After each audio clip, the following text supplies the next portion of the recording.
नाशिकच्या मालेगावातही 15 ऑगस्टला चिकन मटण शॉप बंद राहणार आहेत। कल्याण डोंबिवली नागपूर नंतर आता मालेगाव महानगरपालिकेने देखील हा निर्णय घेतलेला आहे। नाशिकच्या मालेगावातही 15 ऑगस्टला आता चिकन आणि मटण शॉप बंद राहणार आहेत।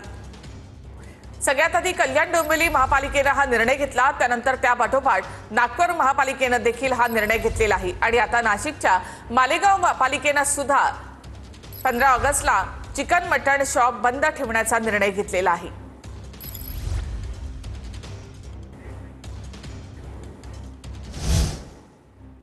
तर कल्याण डोंबिवलीमध्ये 15 ऑगस्टला चिकन मटण विक्री बंद असणार आहे। पालिका अतिरिक्त आयुक्तांकडून ही माहिती देण्यात आली।